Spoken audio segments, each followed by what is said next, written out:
All right, we are back again for Thursday Night Football's Chadthemark's Bengals take action tonight against the Dolphins, but we got baseball winding down as we're, less than 10 games, less than 7 games, I don't know. But Aaron Judge has got 61 home runs now, and then the curious case of Brett Favre. That and more, this is the We Don't Know Sports Podcast. Stay tuned.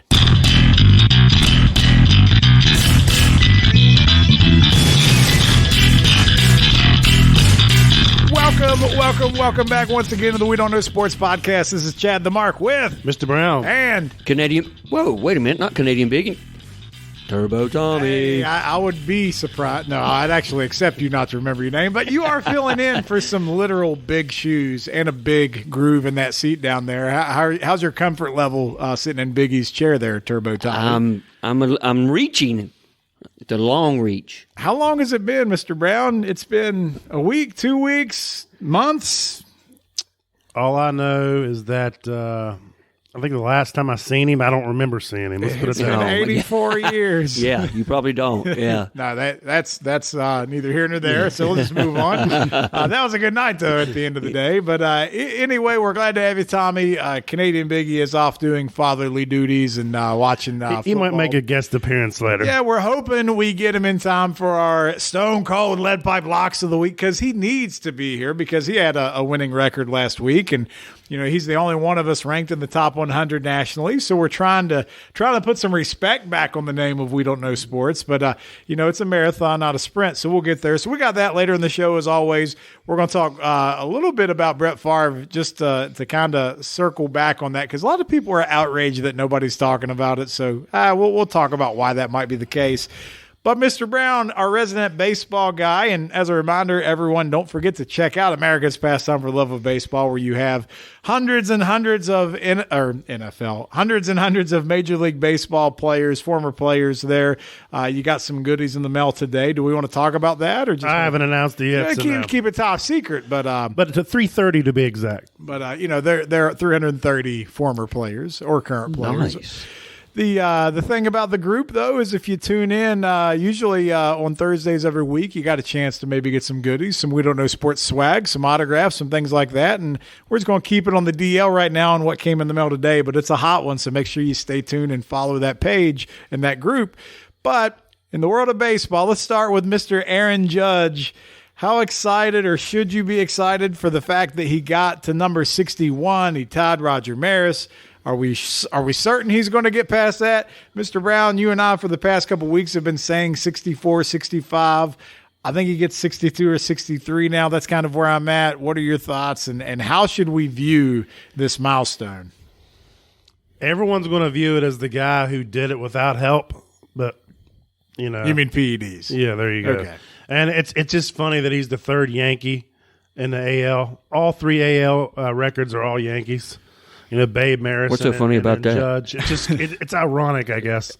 But you had the Maris family following him around for days, and he kind of went into that homerless slump. Mm-hmm. And then finally he tied it. And I put a meme up just a few minutes ago about how you had Bonds, McGuire, Sosa 3 times, and McGuire again, and then Judge and Maris, and then they're really praising Judge's accomplishment of 61. If it was the Olympic pedestal podium, right, he's down at the bottom, right, and all these other guys have done much more. But, like you said, he doesn't have the mark of shame circled around him like all the other guys do. And, the other odd thing about all this is, it's all been NL guys, right? Like it's Roger Maris and now Aaron Judge are the AL guys. Everybody else did it in the National League. Yes. So, I mean, does anybody just really dismissively look at this and not care at all? I mean, I feel like it's a big deal, but I know there's some people out there, it's like, no, because Bonds hit 73, McGuire hit 70, so this is a bullshit record. Nobody cares. Is that an accurate feeling, or is that way out? It's only been done 5 times, right? 6 times? Is that it? I mean, it's a big deal. Well, we talked about the podium. There's, here's what's crazy. Sosa's done it 3 times, and each time he did it, he never led the league in home runs. Well, yeah, that's a crazy fact right there. But, obviously everyone cares because it's happening in New York. That makes it important, right? Yeah, I feel like if it was anywhere else, it wouldn't be as big of a deal. So where does he finish? I think you're right about 63. Yeah, he'd have to have a hell of a final, couple weeks here to do more than that. Because I think they got like 7 or 8 games. 8 games, I think, is what they got left.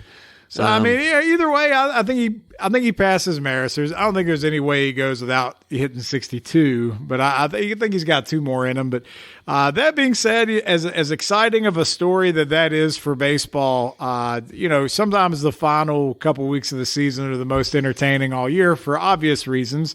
Mr. Brown, you're getting ready to pack up and take a trip here in about 12 hours. You want to tell everybody where you're off to? Yeah, me and the youngins are heading down to the ATL, second time this year.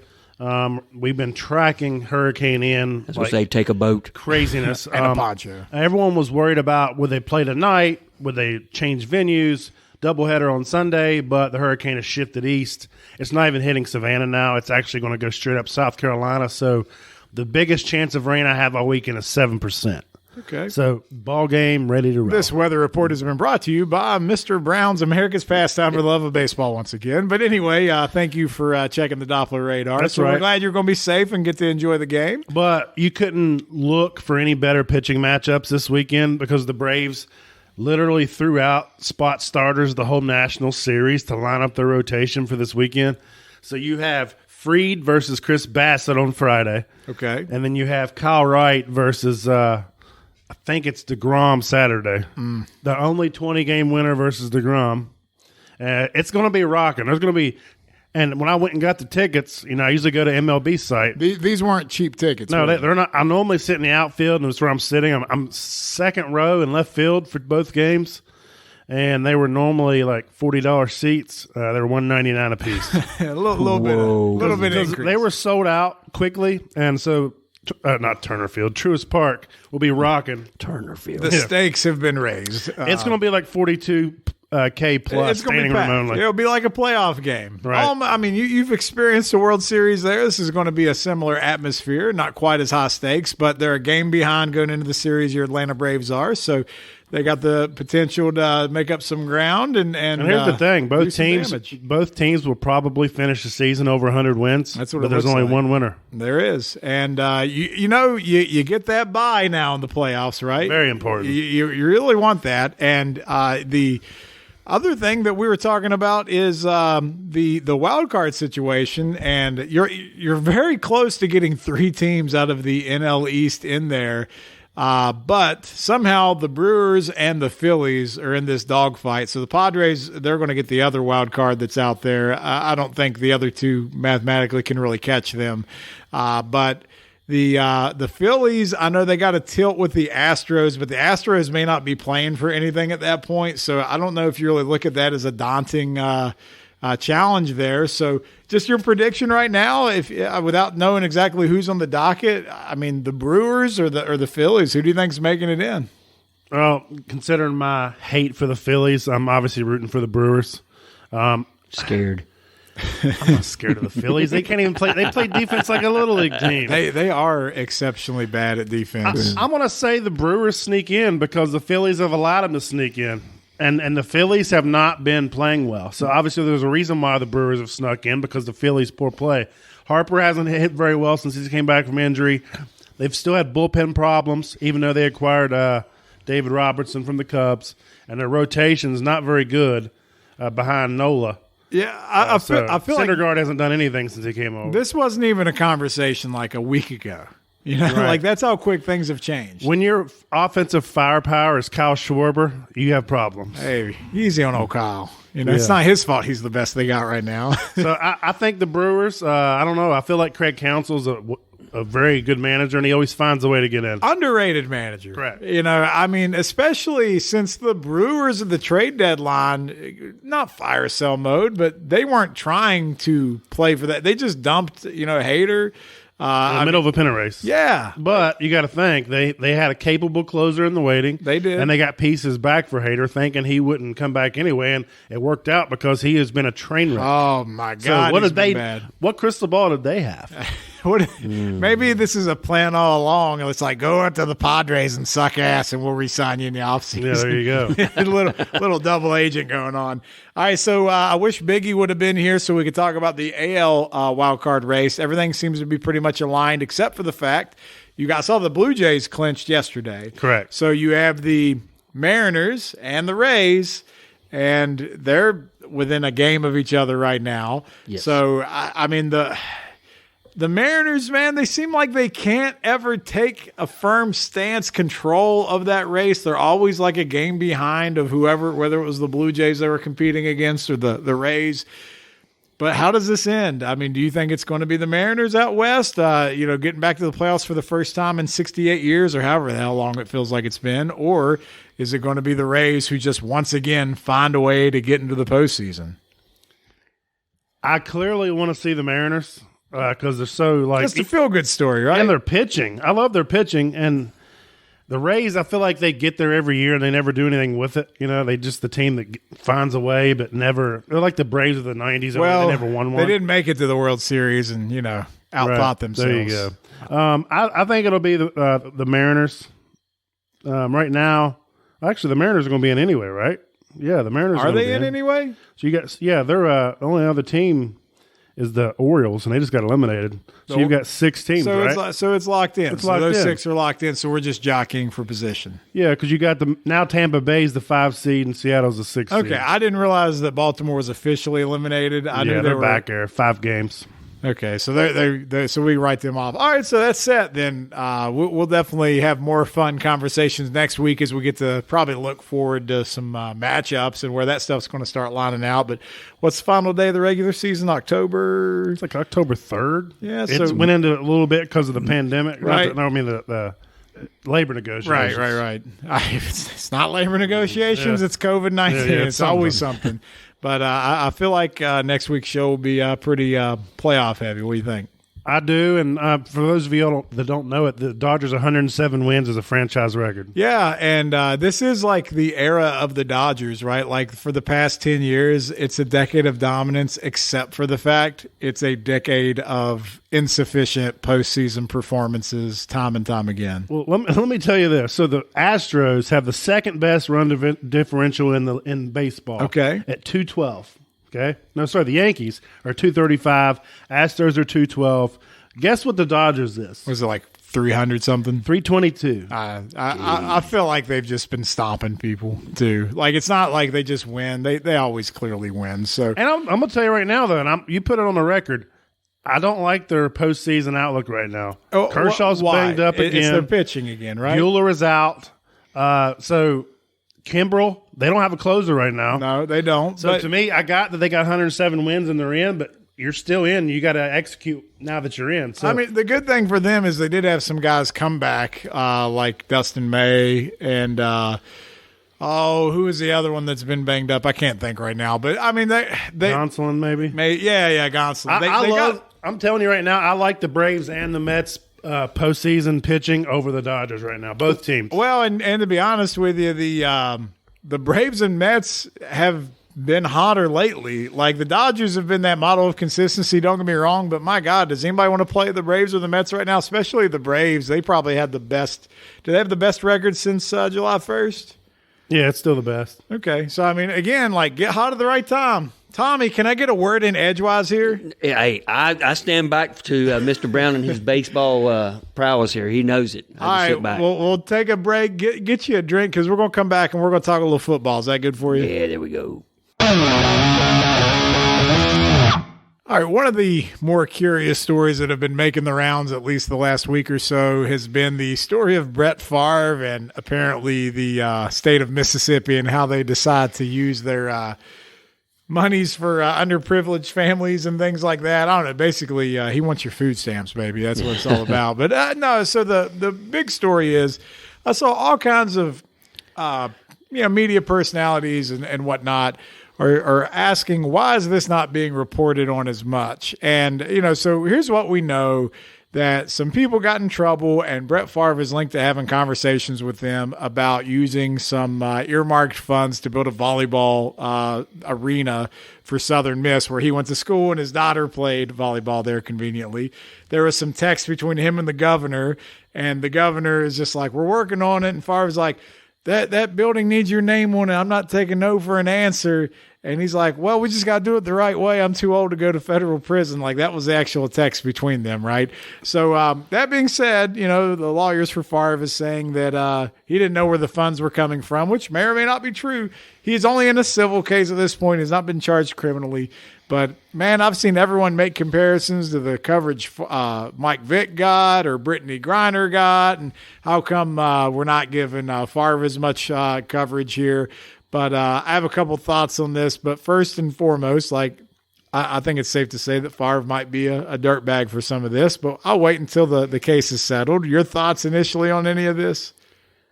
They're comparing it to the Michael Vick thing. These are different cases. Brett Favre was just asking for money. $3 million. Yeah.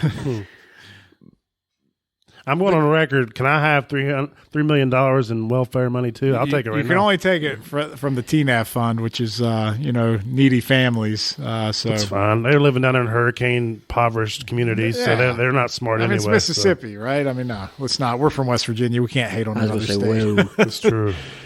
But they do lead us in obesity. They by one. So it's like, yes, my brother. I don't know if I meant one by the ranking or just one fat person more than we have. Yeah, I think it's might be both. I don't know. We have biscuits and gravy, and they have shrimp gumbo. Exactly, with extra butter. I like my sketty with butter. There you go. So, what's the biggest difference between the Mike Vick story back in the day as far as coverage and Brett people Favre? want me to say it's because he's not black, but in reality, it's because he's not a current player. Right. I mean, it's the same thing. Deshaun Watson just went through all this. Mike Vick went through it. They were quarterbacks in the league at the time. Brett Favre's in his 50s. And, he's not involved. The only people that are really upset has got to be Coppertone and Wrangler. Yeah. That's what I was going to say. Jerry Rice going to be catching passes from Doug Flutie now in Nugenics commercials or something. I don't know what they're doing, but it's a shitty story and it's sad and it's corruption and all that kind of stuff. But two things, I always say the same thing, just like with Deshaun Watson. Wait till all the facts settle. Wait till everything comes out. Wait till the courts take their course of action. And then, like you said, how much coverage do we want to give a guy? This is what I would liken it to. He's getting about the same amount of coverage that Marvin Harrison got when his thing went down.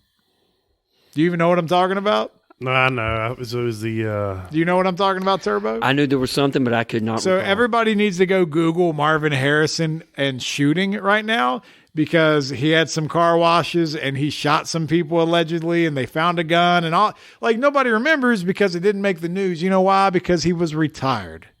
And you know what? His son's lighting it up for Ohio State now, and nobody seems to care. Nobody's bringing it up because Marvin Harrison was a good football player. And what he did in retirement, whether he did or didn't shoot those people, it doesn't matter because he never got convicted. Again, let the stuff play out. But again, that story was not a big story at the time. It's funny you brought that up because the only reason I had an idea about it was because about 2 weeks ago I put a Marvin Harrison underrated post on our page, and someone said something about it in the comments, and that's what made me go look. Yeah, again, you can say it's bias in media reporting, but more or less, if you're not going, if it's not impacting the highest rated television programs of the year, which are games on Sunday, Thursday night, Monday night, then we don't care. So we're just going to move on. That being said, that Brett Favre story made the round on national news on ABC, NBC, CBS, so I don't think it's that underreported. So I'm still curious to see what comes out of it, and you know what? Maybe we get a governor that goes to federal prison too. That'll be fun. Let's hope for the best. All right, really all we got left is to get into our NFL Stonecold Lead Pipe Locks of the Week. So we're waiting on Canadian Biggie, hopefully, to make an appearance tonight, or he might have to phone these picks in. But in the meantime, we had a lot of friction and activity and just overall general conversation around our weekly power rankings. So for those that aren't aware, every week, usually on a Tuesday, we're going to throw out our NFL power rankings, and we basically do a cumulative score of where everybody ranks them at. They all, the first place, carries a certain amount of votes. We rank 15 teams, and we take our top 10 average, and we put it out for everyone to see. And, a lot of times we get some comments on it, but man, this week it was all over the place. And to be honest with you, our top 5 was a little all over the place as well. So just for the sake of reminding everybody, collectively we had the Bills as number 1, the Eagles at number 2, the Chiefs at number 3, the Rams at 4, the Packers at 5, Dolphins at 6, Ravens, Bucks, Vikings, Jags. Okay. So I guess let's just air some grievances here and maybe just generally talk about how you come up with these rankings. So just want to open up to you guys, Mr. Brown and Turbo. Just who did you have, number 1, if you remember, and why?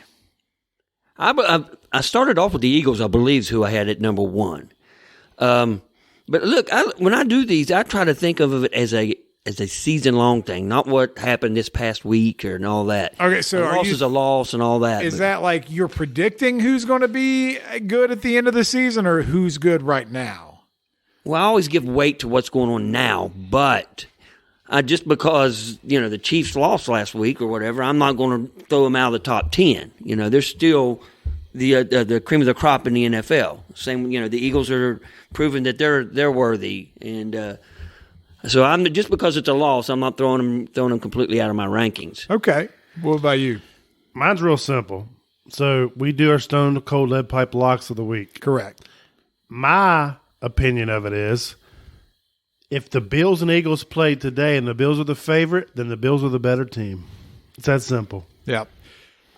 That's kind of similar to what I'll look at. So you're relying on Vegas to tell you who the favorite is? They're not playing. I'm assuming they'd be the favorite. He's saying if he was Vegas, that's how he would rank it, right? I'm just saying, like, if the Bills and the Eagles were playing tomorrow, the Bills would be favored. Let's throw the spread out.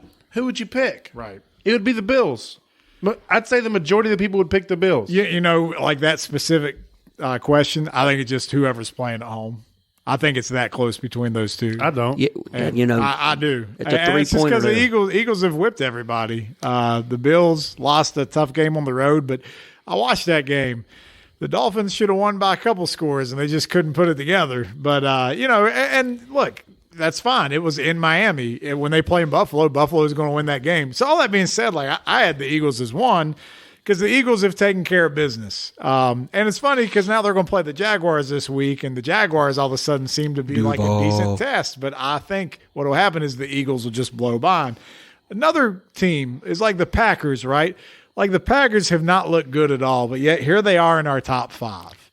The Packers never look good early. No, they don't. That's their MO. But they look real bad. And they have only got wins against teams that have just been beaten up and not been healthy. And if you look at their schedule, they play a bunch of dog shit teams the next 4 or 5 weeks. You watch, everybody's going to fall in love with the Packers because they're going to be 7-1, and everyone's going to think they're on top of the world. And I'm telling you, that's not them right now. But maybe I don't have them as high as some other people. I know Biggie's not here to talk about it, and I wish he was. Man, he's hating on the Dolphins. Do you guys remember where you had the Dolphins at? He had them at 7. I think mine was 5 or 6. Adam at 4. I think I had mine at 3 or 4, something like that. Yeah. Yeah. I mean, again, pretty sure it's top 5. You got to give them credit for what they've done. They haven't lost. They've probably had the best wins of any team out there. And their head coach, a first-year coach, doing amazing things. Play calling's been amazing. I mean, so the Buffalo and Baltimore are both in our top 10, and Miami's got wins over them. So on the Dolphins real quick. I have shit on Tua, and I've shit on Tua, and I'm not saying Tua is I'm not saying he's going to the Hall of Fame, but he's done what he's needed to do so far. He's only the 3rd Dolphins quarterback ever to throw for 6 TDs, only behind Bob Greasy and Dan Marino. He's a gamer. And 2 is 3rd in the franchise. So, but look at his weapons. You've got Waddle. You've got Tyreek. Gave him what he needed. And you've got Mostert, who was the running back for the dude when he was with the Niners, and they're featuring him. And you also got Chase Edmonds. So they've got a dynamic offense. They got weapons. They got tools there that they can use. I like them a lot. I really do. So they ended up out of the top 5 in our list, which, again, I also look at rankings as I don't care where I had you last week. you could be number 2 this week, and I could have you number 10. I do care. That's weird for me because I feel like 1 week shouldn't change. Like, you shouldn't go from like 2 to 10. Early in the season, I will be a little wishy-washy on it. Now, when we're like week 10, no, there's a body of work there, but it's so early here, like the Jaguars. Like, somehow they crept in our top 10, but it took them pounding the Chargers for them to even sniff that. If they would just be 2-1 on their own, I don't think they get there. But it's because of what happened last week. Yeah, that had something and to do whose with ass they kicked on the road, right? Right, on the road in front of like 300 Chargers fans. So you give them credit there. The Chiefs, to your point, Tommy. Again, early in the season, like the Colts, who have just been a disaster. Just a dumpster fire of a team. High praise coming into this season. Yeah, a lot of people are looking a lot for them. They've been poop, and they beat the Chiefs in a game the Chiefs really beat themselves. So again, like, I don't think the Chiefs are the cream of the crop. I think they're better than the Packers, but I share a lot of the things like the Packers, right? Like they got some flaws. They're not the Chiefs of a Super Bowl run a couple years ago. Oh God, no. So you're saying it's the Bills and the Eagles and then everyone else. Correct. And I had the Eagles as not, and only because of who they won, or who they beat. If the Bills beat the Dolphins, then it's no question that they're number 1. But like the Eagles, man, and now they're going to have a stretch where they don't play a lot of good teams here. They get to beat up on the NFC East. The Eagles could have a very nice season record-wise anyway. Who do you like better right now? Do you like Hurts or Tua? Isn't that funny? Like Alabama and then quarterbacks. add Mac Jones in. Of course, Alabama he's not in the conversation. He's not even. He's hurt and everything. He's not even on the sidelines. Isn't it just funny though? Wasn't they all 3 on the same depth chart at the same right. time? And Yes. how long has All it three been of them. since All 3 starters. When's the last time there's even been a relevant, Alabama quarterback? Well, Namath. Namath. I mean, it was always the run game in Alabama, and then all of a sudden you've got 3 starting at the same time. all right. So just, I don't know. What do you mean, Tua or Hurts? I think it's Hurts. If you Tua's been playing phenomenal, right? And I think he's got more established weapons than what Philadelphia does. But like, man, they just seem surgical right now. Like Hurts has complete control of that offense, and they're just doing what they want to do. Okay.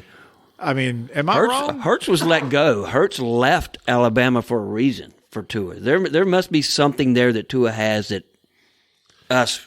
Well, maybe he found it when he went to Oklahoma because he's sure showing off. No, now. he's showing off. No, don't get me It's wrong. ironic the fact that Hurts had to leave just to get playing time because Tua was the coming, guy. yeah. But then again, it's college, and you got to look at skill set and game plan and all that. So, I mean, it's just you couldn't have told me that Tua should have been the hands down starter over Jalen even at Alabama. But for whatever reason, Not Nick Saban hands agrees. down. No, not hands down. No Agreed. Way. Yeah.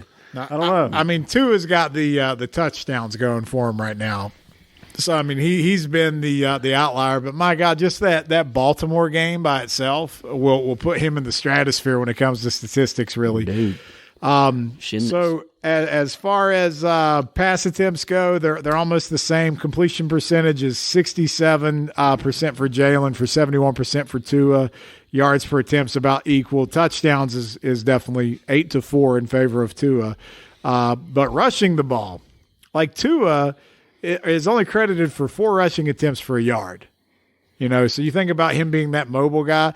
Jalen Hurts, on the other hand, 37 carries for 167 yards, and he's got 3 touchdowns on the ground. So a little bit more of a dual threat there as far as that stuff goes. And he hasn't been banged up. Tua's already been banged up a little bit, so we'll see how that lasts. So about the head, like let's say head to heads, like because in the top 10 we have several teams that's played each other head to head. So since it's early, do you feel like a head to head victory automatically catapults you over the team that you beat? No. Not necessarily. So Because people brought up that argument, right. So I had the Bills. I had the Bills ahead of Miami because, like you said, if they have to play, who's the favorite? And look, that game was in Miami. So like now, if Miami wins on the road in Buffalo, that's a completely different conversation, right?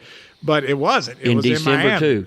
So what if Miami goes to Buffalo in December? That's so. Again, I had Miami in the top 5, but I still think Buffalo is a better overall team. I think if they play that game 10 times, I think Buffalo wins at 7 of those 10. But that's not. I agree. Yeah, that's not based on any scientific evidence. It's just kind of how I feel.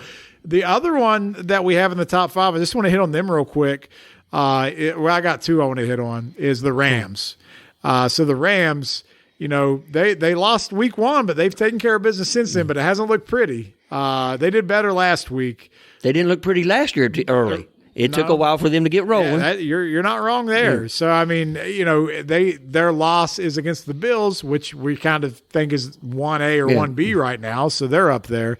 And then the other one is, like, Tampa, we still have in the top 10. And like, is that just a credit because of Brady, or is it like they're so banged up, but they're still in all these games, like, somehow? Like, what's the deal with Tampa?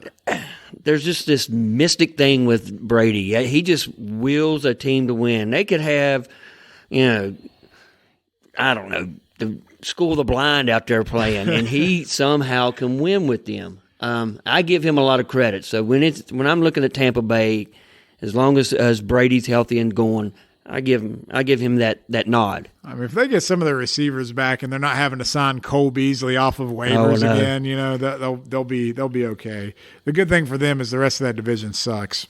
True. I mean, did you watch Cole play? I mean, he had like 3 catches. Yeah, you could tell that he was not in football shape. To me, it looked like, but. Well, they probably wanted Edelman, but he couldn't get out of his Patriots contract. Well, yeah. So I was scrolling through the comments, and the two biggest issues, obviously, is why aren't the Eagles number 1, and then why are the Dolphins number 6? So that's the two biggest gripes. And we had the Eagles at number 2, so right. I'm like, they're almost there. And right. I guess because a lot of people look at it and say, well, they have a loss, and this team's undefeated. Like, so here's an example to Mr. Brown's point. The pain of being a Raiders fan this year, that they're the only team in the NFL without a win, they're favored this weekend. Yeah. Why? Because they're not the worst team. Just because they don't have a win doesn't mean they're the worst team.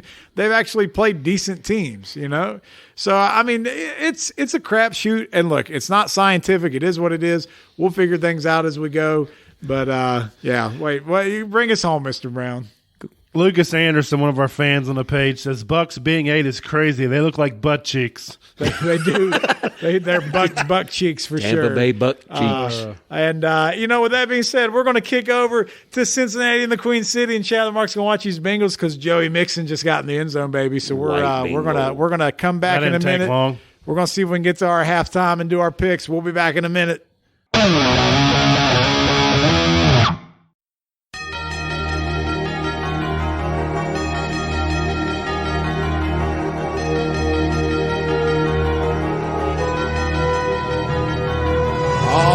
It's time for us to get to the Week 4 edition of our NFL Stonecold Lead Pipe Locks. And, we took a little bit longer to get here because we're watching the Thursday night game, and Tua is in the Cincinnati Medical Center right now. He looked like he took I don't know, what would you describe that injury as? Is it just concussion, you think, or what happened? It's concussion. That looked awful. You could tell with his fingers. Yeah, that was we've seen that making the round on social media, not to make light of it or anything, but that, and then it was a little awkward touching there on the halftime show. Yeah, I don't know if everybody else felt that, but I certainly did. But that being said, we're watching this game still wind down here, so if we get distracted during these picks, that might be why, because what's happening in the background. But we got myself, Mr. Brown, and Turbo here, and we're going to go ahead and get through these the best we can. So we're going to start off with the Minnesota Vikings going down to New Orleans for the Saints. Man, they ain't been pretty. I don't know, is Jameis Winston playing? We don't really know. The Vikings are a 3-point road favorite. Tommy, start us off. And the Saints will go marching in. And the Saints will go marching in. I think he's just making up the words to that song. Yeah, that was bad, wasn't it? That's all right. You got to save that for Lone Wolf territory. Yeah. You never know. Sing it again here in a minute. Yeah, you might have to do it again. I'm going Vikings. I don't really think I even need to say why. It's going to be Vikings on the road. I mean, the Vikings, outside of a bad loss to the Eagles, who I think might be the best team in the league right now, they're solid, right? So, yeah, the Saints are dog shit. So, Tommy, you are the Lone Wolf. Sing it again, buddy. This time get the words right. I don't know the words now. Sing it. And the Saints. All right, that's enough. All right, let's move on. All right, how about the oh, man, this is your must-see game of the week. The Cleveland Browns on the road to Atlanta. The Falcons at home are giving up 1 to the Brownies. Tommy. I'm going with the dogs. Now, you'll take the Browns, but anytime the Bengals come up, you never pick them for anything. Well, they will. I would think that you would feel the same way about. I always accuse you of homerism, right? But here you are picking the Browns. I'm proud of your growth here. Oh, I'm going with the Falcons just because they're at home. I don't think for any other reason. So you're looking at like a pick 'em. Yeah, I'm going Falcons. Yeah, I went back and forth on this one. I feel like the Browns will get this one done. They got enough of that running game there, so we'll go Browns. Mr. Brown, you're going to default to our lone Falcon here. If that doesn't scare you, nothing else. All right, it's not a vulture. It's a falcon. Okay. All right, the Washington emails or commanders, whatever you'll call them, the commies, on the road to Big D, where the Cooper Rush Cowboys are looking like Aikman and Irvin and Emmett back in the saddle here all of a sudden. They are a 3.5-point home favorite. Tommy. I'm going with the boys. I'm afraid Rush has got something going here. Prescott might want to get his butt back on the field here soon. He's going to lose that job. Maybe he already has. It's possible. I'm going with the emails. You're going to the emails. When's the last time someone's picked the emails? I don't know. Why? I love yourself. Carson Wentz, man. That's why. I just love the guy. You love Mr. Glass? Is this the Costanza method coming to life already? That's clearly what this is. I also have the Cowboys covering that spread easily. I believe in Cooper Rush, and this might be his coming out party. It may not have happened yet. This is the one where he might finally get like a multiple touchdown game. So I'm taking them boys. Lone wolf it, buddy. You got mail. That's exactly right. All right, I'm interested to see how you go on this one. We got the Seattle Seahawks on the road to where nobody covers, quite like the Detroit Lions. But the Lions find themselves in unfamiliar territory here. The Lions are a 4-point home favorite. Oh, my God, 4 points. That's a lot. I'm going to go with the Lions. I think they've turned the corner. They're going to be a solid team. And I have no faith in Geno right now. I hear the conviction in that pick. I'm also going the Lions on this one. I like what they're doing there. And they're breaking kneecaps. And Geno, sorry, buddy. You're next. Yeah, I mean, it's definitely the Lions at home here. And this is a game the Lions should absolutely win. They've played decent even in their losses this year. So give me the Lions all day. We're across the board on that one. First one so far across the board. All right. This is, to me, a dog poo game. I'm not excited about it. But one of these teams has got to get on track. The Tennessee Titans on the road to Indy and the Colts, who are a 3.5-point home favorite. The Colts look like hail. There's no way I'm going with the Colts. Did you say hail? Hail. Like hail. falling Hail. from the sky? Yeah. Yeah, I'm going with the Titans. They're going to establish a run game. They're going to get back to their type of football. It'll be their week. Okay. All right, Mr. Brown. I got to go Tennessee as well after they beat up on my Raiders. I got to think that they're better than what people think. I'm hoping. That's going to be a long season in Vegas. It probably is going to be anyway. Now, I wish I didn't have to pick this game because I would just avoid it altogether. So if you're putting money on games, don't put money on this game. It sucks. Just give me the Colts at home just because they're at home. So give me a woo, Nelly. All right, now that that's out of my system, let's go to another team who's been playing like dog crap on offense, the Chicago Bears, on the road to where nobody runs for his life quite like Danny Dimes. And the Giants, though, are a 2.5-point home favorite. Barkley, I think he's back. I think they're going to establish him again. And I'm going with the Giants over the Bears. I'm also taking the Giants over the Bears. Any particular reason why? Danny Dimes. Danny Dimes is the reason why. Not Saquon Barkley returning to his previous self. Clearly not that. No. I'm also taking I think Danny Dimes is a better quarterback than Justin Fields. Yes. Is that fair enough? I'd agree with that. Yeah. I think Fields had like 70 passing yards in the last game. So, Giants across the board. All right, this is the surprising good, maybe, possibly decent Jacksonville Jaguars on the road to Philly. It's the biggest spread we've got so far. Eagles 6.5 at home. 6.5 points is a lot. No, I think the Eagles are going to run away with this. I think I think the Jaguars are dreaming right now. So the Jaguars are falling out of our top 10. Yeah, they're dreaming. Okay. Not so fast, my friend. Not so I'm fast. going with the Jags, baby. What a Corso. Do you think the Jags are going to win or just cover? Cover. That's all they got to do. I am with Turbo in this one. I think the Eagles are going to win probably by about 10 here. They'll assert their dominance. So give me the Eagles at home, baby, to cover that spread. Meow. That's the confidence right there. No roar, just the meow. Meow. All right, the game of the week in Turbo's eyes, the Steelers at home. They found themselves a favorite. They're favored by 3 against the Jets. Jets. Turbo, what you got, bud? All I'm going to say is Steelers. I'm leaving it at that. Well, can you give me a Let's not prediction? comment. Let's just keep on Tell going. me how this story will play out. Yeah. What's the final score and what happens? 3-0. 3. Wait, that's a push. That's not a cover. So you pick the Jets. Yeah. You just picked the push.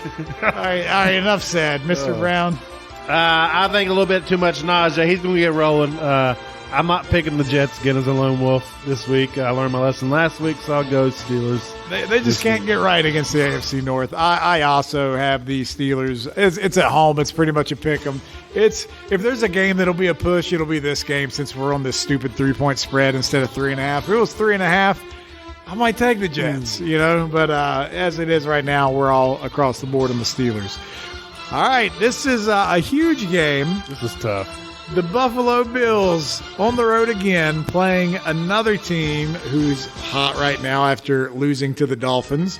The Ravens at home, but they're giving 3 points to the Bills. So are the Bills indeed still the best team in all of football? Man, this is a tough pick. I'm going to go with the Ravens only because they're at home. I can't think of any other reason to go. Do you think the Ravens will win or just cover? Cover. Okay. Well, I didn't put the Bills number 1 in my power rankings for nothing. They're going to go on the road and they're going to enforce their will on Lamar in his contract year. This is a bounce-back game, absolutely, for Buffalo. I think they win by double digits in this one. I think it's a higher-scoring affair, but, Lamar is not going to have that string of offensive statistical anomalies that's been coming up here the first few weeks of the season. So Bills, all day long, they get back on track after dying in the heat in South Florida. So, Mr. Lone Raven, let me hear what you got. So wait a minute. So nobody circles the wagons like the Buffalo Bills, right? Correct. Nah, they ain't going to circle them this week. So give us your Lone Wolf. Wow. That's Sounds like a bad. dying It dolphin. might be dying. I don't know. All right, so the Chargers going into Houston, the Texans giving 5 to the Chargers. Do they bounce back after playing the Jags? Chargers do, yes. That was a freak game. Chargers have come out. They're going to roll. They'll win by 2 touchdowns. Yeah, They're big. I'm shocked the spread is this low. So to me, this is an easy one. I'm going Chargers. I didn't think it was as easy as you suggested, just because Houston typically has been playing teams a little closer than what I think I probably gave them credit for. But then again, they've also played teams like the Broncos. And they suck. So anyway, we're across the board in the Chargers. They get back on track. I love this game. This is my lock of the week right here. The Cardinals on the road to Carolina. The Cardinals are only favored 1.5, and this is an afternoon game, by the way. Why is it only 1.5? Is there something I don't know about? The Cardinals should be favored by More than that. More than that. I don't. I'm not sure about this one. I'm going with the Cardinals. You're going with the Cardinals. Yes. Yeah, I feel like this one's easy, and apparently everyone does it. 77%. I mean, Yeah. do you feel like this is the lock of the week? Like, Yeah. how that means we're all probably going to get this one wrong. But yeah, we got the Cardinals across the board. I like this game a lot too. If I was putting money on it, the Patriots on the road to Lambeau. The Packers are a 9-point home favorite. 9 points. That's a big spread. Is Mike Jones playing? He's got a high ankle sprain. Is he- It's multiple weeks, right? Yeah, I Is don't he think done? he's playing. Yeah. I don't think he's playing. It's Hoyer. Hoyer? It's not the. They got another guy there. Yeah, it's too. Brian Hoyer. Okay. All right. Well, then that's deciding right there. I'm going with the Packers.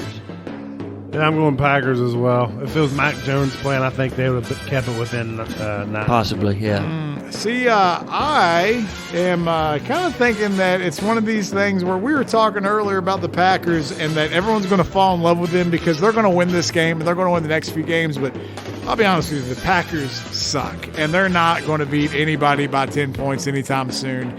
They might win by 9. That would be a push.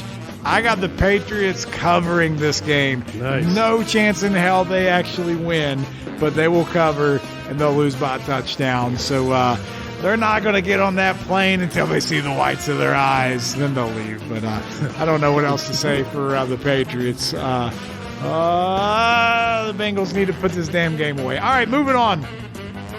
No one says, let's ride, quite like the Denver Broncos. So they're going to let Russ cook as they're going on the road to Vegas.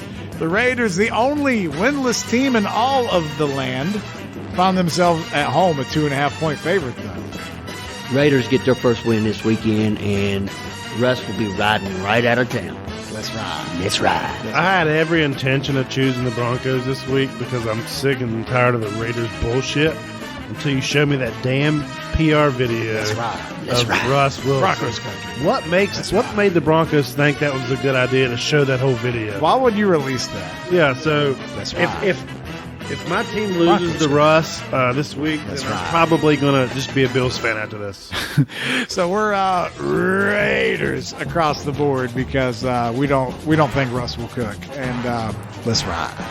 All right, so your Sunday night game, the Kansas City Chiefs on the road, or nobody's injury report looks quite like the Tampa Bay Buccaneers. But even with all that Tom Brady magic, the Bucs are a 1-point favorite at home. Yeah, I think that's too much magic this time. I'm going with the Chiefs. Although, Magic Tom, who knows? I'm taking Chiefs. And they both lost last week, so someone's got to bounce back. I just feel like Patrick's got way more weapons than Tom right now, so I like the Chiefs to win convincingly. Now, I just think the Bucs are too banged up. No chance. Not happening. So Chiefs across the board. And that leaves us with the Monday Nighter, and it's a divisional matchup between the defending champions, the LA Rams, going into San Francisco, where, man, if you watch that game last week between the Broncos and 49ers, you are entitled to financial compensation. It was so bad. But the Niners are a 1.5-point favorite at home with Jimmy G under center this week. Can you score 1.5 points? That might be all that's scored in this game. In fantasy, you can. I'm going with the Rams. It's going to be an ugly one, but I'm taking the Rams. All right, fair enough. They just said it was good from 64 yards. Was it 64? Holy crap. How many points do I get in fantasy for McPherson kicking that? 4. Oh, my God. He cleared that one from 70. That could have been 70, yeah. Holy crap.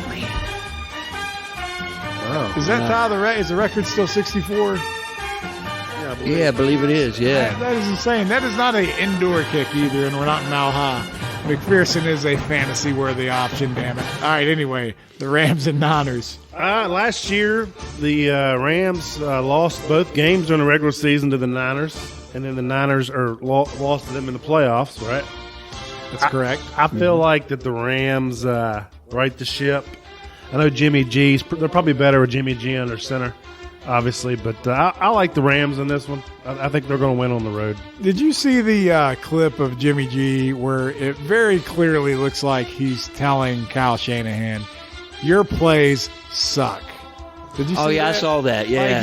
I can't say for sure that's what he said, but I'm pretty sure that's what he said. He's like, your plays suck. And I'm sure Shanahan's probably like, your play sucks. And I didn't want you anyway. And I heard the story about how Jimmy G's brothers had to unpack all his shit so they could have a victory party a couple weeks ago. I think the Niners are still trying to figure out how to play, Jimmy G, because they spent all offseason trying to figure out how to play with Trey Lance. They don't get right here. This isn't the team you get right against. The Rams, they're calm, cool, and collected, going to get this win. So we're Rams across the board. And that concludes Week 4's NFL Stonecold Lead Pipe Locks of the Week. We'll post them online for you guys to ridicule and pick apart. Biggie's will be up soon as well. I'm curious to see how he goes with his Patriots and all that with that big spread. But we got to get back on track here, fellas. Tommy, you've been consistent. You're not too bad. You're 5 games under 500. Not good enough. Biggie's only 1 game under 500. Mr. Brown, you and me. Shut up. We'll just leave it at that. Take a deep breath. It'll be over soon.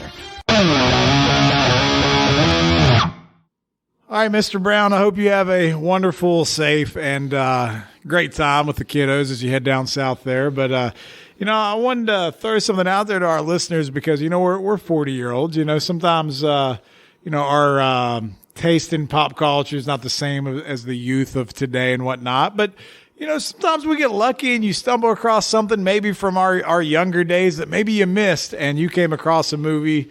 We were actually talking about an actor because I watched Bullet Train. I thought it was pretty good. And it looks a little different for some type of movies I like, but I really enjoyed it. And you said it caught your eye, but you're kind of a Brad Pitt fan, right? Oh, I love Brad Pitt. I mean, he's in a lot of good movies. You got like a couple off the top of your head that you really like? I know there's one that you just recently watched and we'll get to, but give me like 2 or 3 Brad Pitt movies. I like The Interview with the Vampire. That's a classic. They're coming out with a TV show about that? I saw it, but it doesn't look good. It can't be good for me. I'm with you. All right, what else? And then one that's not as I really liked World War Z for some reason. I don't know why. Okay, it's a different type of zombie movie, but give me any zombies that can sprint versus the ones that cry. It adds an element. I liked it because it was different from the fact that it showed how different countries prepared for the pandemic in different ways. I mean, we just saw that in real life. Yeah. Art imitates life, and sometimes life imitates art, and that's what happened there. But more recently, though, you got a chance to enjoy Fight Club. Yeah. And you hadn't seen it before. You watched it last week for the first time. What were your thoughts? A lot of twists and turns, a lot of surprises along the way, and Brad Pitt did his thing like normal. Tyler Durden. Yeah, it was great. I love the movie. It started off weird with the support groups, and you're like, what the hell's going on? And then the old creepy house was very disturbing. Yes, it was. The water in the basement when it rained. I can smell that house just by looking at it. It's a movie that stood for the test of time when it came out. Like you watch it now and it still stands. So it was pretty awesome. Yeah, great reviews. And that was the real big question is, if we're watching it for the first time, does it hold up? Does it keep the test of time? And I always felt like it did, but I'm a big fan of the author. I've read like 5 of his books. They're all fantastic. I'm just hoping they make more movies. There's some movement about trying to make Lullaby a movie, and it's one of my favorite books I've ever read. So anyway, Fight Club, loved it. 2 thumbs up. Yeah. There we go. So I think you'll like Bullet Train. I thought it was wildly entertaining. I think we saw the previews here for it or the ad. They said it was like John Wick on a train. I feel like that's what they called everything Die Hard was something. Yeah, right? yeah. Like Speed is Die Hard on a bus. Yeah. And Under Siege is like Die Hard on a boat. Yeah. What are some other ones? Biggie, I know you got some Steven Seagal love in your soul here, so you got something. Under Siege 1, Under Siege 2. Under Siege 2 is Die Hard on a train. Hard to Kill. Oh, they're all good movies. No, Under Siege is basically Die Hard on a boat to start with, and then it's Die Hard on a train. Exactly. Yeah, we got to get some love for Die Hard in there too, but not quite this type of train, Die Hard. If you have any downtime this weekend while it's raining, you're going to be watching baseball. But when you get back, you should watch the Dahmer series on Netflix. I've started it. I'm on episode 2. Yeah, it's pretty good, man. The memes are rolling in. Netflix, for all the hate they get about their rising prices, man, it's like every 3 months they got something that hits. Oh, they do. And Evan Peters, I've known him for like 6 years because American Horror Story. Friend of the show. Amazing actor. First time I've seen him in anything, but I've seen a lot of those, you're just getting introduced to this guy. He's been great for a while. Oh, yeah. He killed it in that. So I kind of know how it ends, though, right? Yeah. Like, you know how it goes, but the series stays pretty factual and timeline based off of the real events. There's a couple of things they expand upon a little bit just because that's how you have to do it to make a TV show. But the Bengals are going to cover. Go to the house. Oh, he's going to fumble from behind. No. All right, good deal. All right. Well, that sucks. Ooh, sigh of relief. There's a certain point in there where you get like midway through the series and they start getting a little detailed, and it's like, might sleep with the light on tonight. All right, I gotta say this though, and then we can go enjoy the rest of our evenings here, which is probably going to bed. But when I'm watching it, especially early on when he's living at his grandma's house and all that stuff, I feel like he watched Napoleon Dynamite to rehearse for this role. Like every time he's like, "Stay out of my life, Grandma." It's like, "What's going on in the basement, Jeffrey?" "Doing taxidermy." Gosh. Like it's all. I just keep hearing Napoleon Dynamite stuff, and I'm like, in an alternate universe, or maybe in this universe, he is a serial killer. Like he's even got the glasses. Come on, man, those are Dahmer glasses. And I'm telling you, the whole character is inspired off of each other. I could see that. I like it. Yeah. Once you watch it, it's kind of hard now to unsee that. Until he gets mad, like they'll ask him questions. They're like, "So what are you doing, Jeffrey?" And she's like, "Just hanging out, whatever." And then like they'll say something to make him mad. And he's like, "I don't know why you're always accusing me of stuff. Gosh." I mean, it's completely Napoleon Dynamite. Now I've ruined the series for everyone. You're welcome. Thanks, buddy. All right, well, that has been another episode of the We Don't Know Sports podcast. Mr. Brown, enjoy your time in Atlanta. Everyone, make sure you subscribe wherever you get your podcasts, and don't forget to follow us on social media. And we'll see you next Thursday as we do our Stone Cold Lead Pipe Locks as always. And don't forget to check out America's Pastime for the Love of Baseball. We got some sweet-ass autographs coming your way. Until next time, enjoy your weekend, and